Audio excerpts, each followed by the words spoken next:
So what's new with you these days?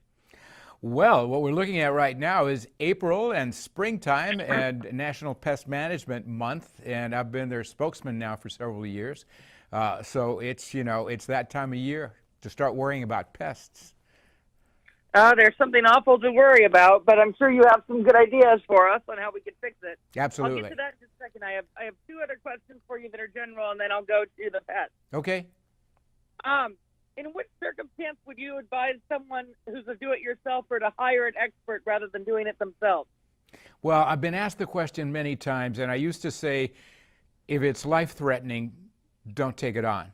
And that can include, chimneys and roof repairs, and that can include steam pipes or, boilers or electrical stuff. All of that kind of work. If you don't really have an idea of what's involved, call in a pro. And sometimes you have to, because sometimes you need a licensed pro to be doing that kind of work. What are some jobs that you would always pawn off to someone else that you just don't like to do? Wallpaper hanging. And gift wrapping. No, I don't mind gift wrapping, but wallpaper hanging has never been one of my favorites. I'd rather stick to, sawing wood. Now, what are some current trends for sprucing up the home this year? Oh, on BobVila.com, we've always got trendy stuff that we're putting up, and I was just looking at different ways to use old books. And one of the things that caught my eye was what they call a hack, that you take a whole bunch of old books and use the spines to cover a wooden box, and then you can put it up on a shelf and it looks like a bunch of books, but it's actually a hiding spot. And so there's, clever stuff like that. Oh, that sounds terrific. Now, what is National Pest Management Month?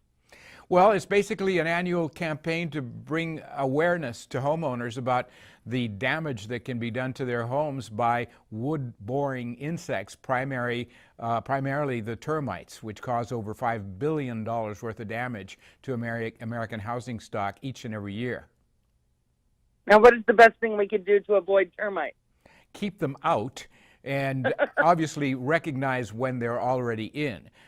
So to keep them out, you want to make sure that the outside of your house is nice and tight, that you don't have any gaps or holes in the siding or where it meets the foundation, that you don't have any, areas where they can just easily climb in and start chomping away at your wooden stud walls and at your trim.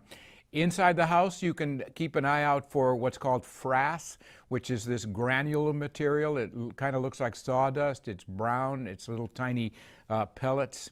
That's the termites' poop. It's called frass. And if you see any of that when you're vacuuming, that's a tip-off that you have live, active termites in the sidewalls.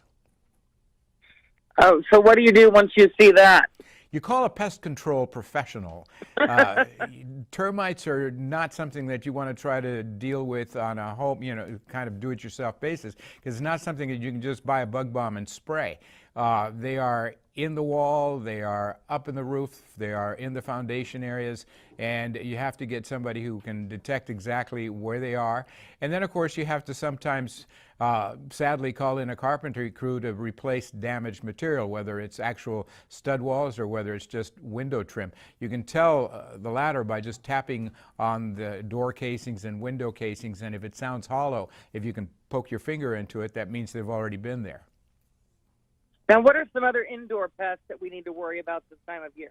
Well, right now, a lot of people, especially in the Midwest, are freaking out with stink bug problems, and they tend to be more regional. We don't have them down in South Florida, at least not to my experience. But again, if you've got a small problem and it's in the attic and you can buy a bug bomb and set it off and leave for the day, that kind of works. But frankly, the best thing you can do is to get good information about how to deal with it. Go to pestworld.org, which is a website that's maintained and it's got information about all sorts of pests.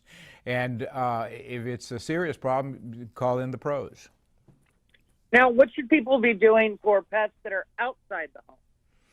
Well, not just insects, but other pests thrive on areas where there's a lot of discarded material where they can make or burrow and create their habitat. I often have the example of somebody who had to take down a tree 3 or 4 years ago, and there's no way they're ever going to burn all that firewood they piled up in the backyard, and some of it is rotting at the bottom, and that creates a perfect environment for breeding all sorts of bad things, termites among them.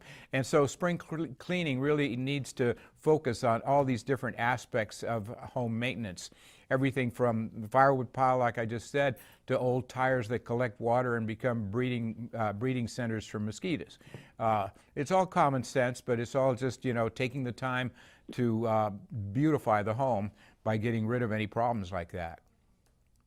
Now, what should people be doing to keep their place safe from mosquitoes? Those are scaring people right now. Yeah, it isn't quite mosquito season, but it's coming soon. And again, the main thing to do is when you clean windows, make sure that all your screens are in good repair. And if you've got screens that are broken or have small gaps in them, you can buy, little mending kits and fix it that way yourself, or you can do the whole rescreening job. A lot of people have sliding doors, and some of the sliding doors get left open by the kids, and you can get some doors that have a self-closing mechanism, a spring, but again, it's a lot of common sense and making sure that all these things are in good state of repair. Now, what could people find if they went to bobvila.com? Well, I mean, on bobvila.com, we will have lots of current information and tips about not just, pest management, but if you go to pestworld.org, you're going to get focused information, and much of it is going to be channeled kind of towards your region, your part of the country. How do you like your fans to connect with you? Oh, through bobvila.com, and of course we're on social media. And so you see a lot of interest from not just Facebook but Pinterest, and we've got over 1 million followers on Twitter. So it's amazing kind of how we can keep in touch with the fan base in this kind of era of social media. And then there's YouTube. All the Bob Vila Home Again shows are on YouTube, and it's amazing how many people are watching those shows. Many of them are now 15 years old.